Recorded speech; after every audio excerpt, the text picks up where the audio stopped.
में आपका स्वागत है।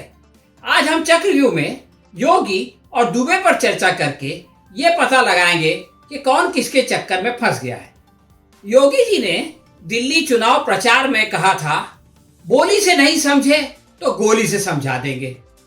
बोली से नहीं मानेगा तो गोली से तो मानी जाएगा।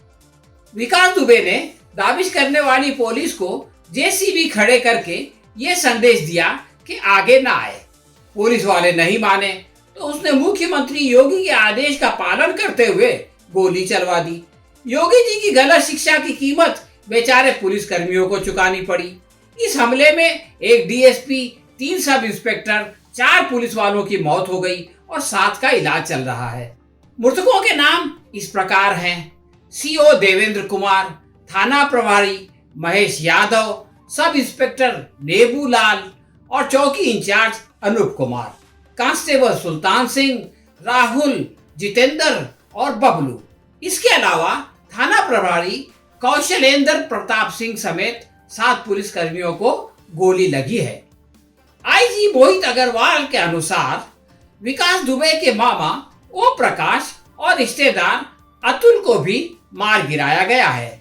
इसके बावजूद वो लोग इतने उत्साहित थे कि जाते जाते पुलिस वालों के हथियार लूट कर ले गए। एसटीएफ ने 31 अक्टूबर 2017 को लखनऊ में विकास को गिरफ्तार किया था, परंतु वो कुछ दिन पहले जेल से बाहर आ गया।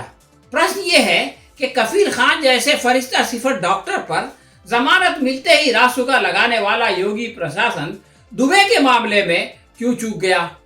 1800 लोगों का इनकाउंटर करने वाले दुबे का बाल बीका क्यों नहीं कर सके, जबकि वो 2001 में थाने के भीतर भाजपा के राज्य मंत्री संतोष शुक्ला की हत्या कर चुका है।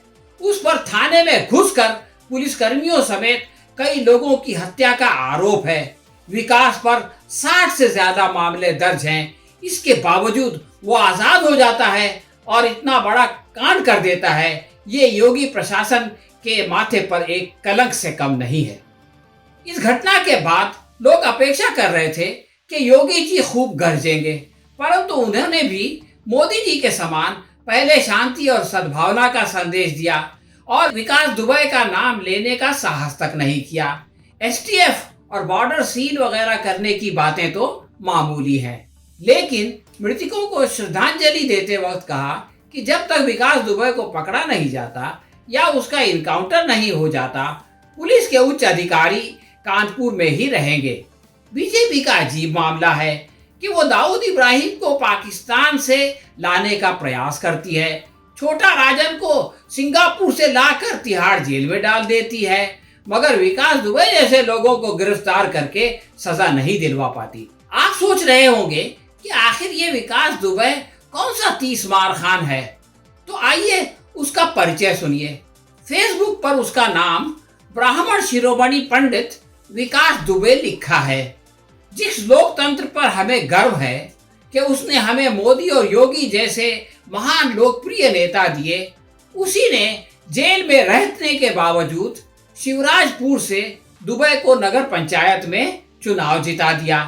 दुबे के पुराने शत्रु लल्लन वाजपेयी के अनुसार उसने 17 साल की आयु में पहली हत्या की थी।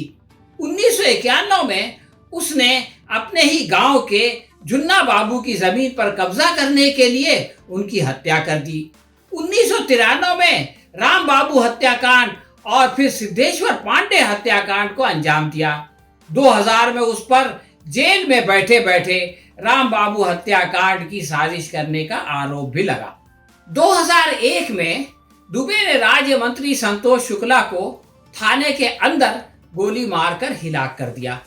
2002 में लल्लन वाजपेयी की चौपाल में 3 लोगों की हत्या कर दी। 2004 में केबल व्यवसायी दिनेश दुबे की हत्या के मामले में विकास पर आरोप लगा। 2018 में विकास ने अपने चचेरे भाई अनुराग पर जानलेवा हमला कर दिया। ये सब कांड करने वाले विकास के पैर में रॉड पड़ी है, इसलिए वो 500 कदम भी पैदल नहीं चल सकता, फिर भी पकड़ा नहीं जाता। गांव में उसके खिलाफ कोई कुछ बोलता नहीं, इसलिए अगर पकड़ा भी जाए तो छूट जाता है। विकास दुबे की कार्य प्रणाली बहुत दिलचस्प है।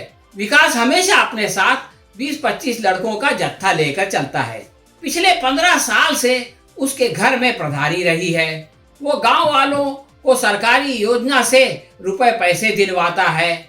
नए लड़कों को पहले शराब पिलाता है, फिर खाना खिलाता है, महंगे कपड़े देता है, मोबाइल की लत लगाकर उनको अपने ग्रोह में शामिल कर लेता है। गांव में उसकी किसी से दुश्मनी नहीं है, इसलिए गांव वाले उसको हमेशा सपोर्ट करते हैं। एक तरफ राज्य में विकास दुबे जैसे लोगों का तांडव जारी है और आप ये देखें कि मुख्यमंत्री आदित्यनाथ की प्राथमिकता क्या है, उनका ध्यान किस तरफ है।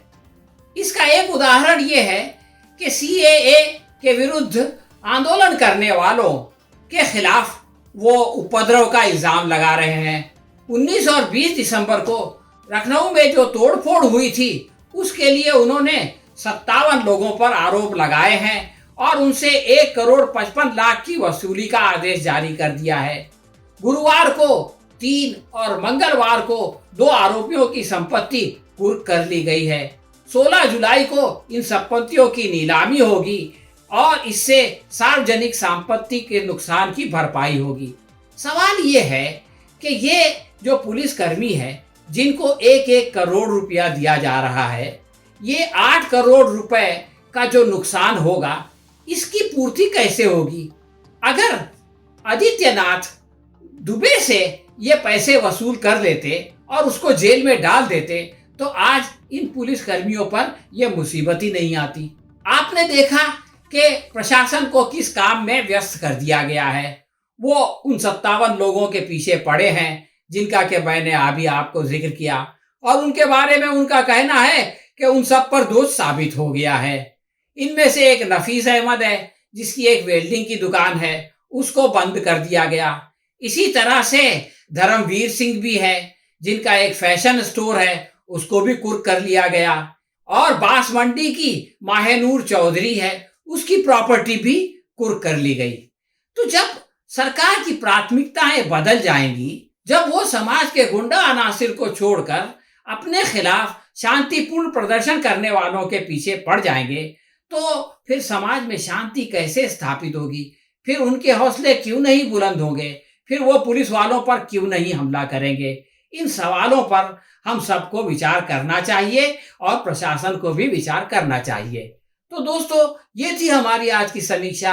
आपको कैसी लगी कमेंट बॉक्स में लिखकर जरूर बताएं। अगर पसंद आई हो तो इसे लाइक या शेयर करें। हम बहुत जल्द किसी नए विषय के साथ आपसे फिर मिलेंगे। तब तक के लिए आज्ञा दीजिए। धन्यवाद।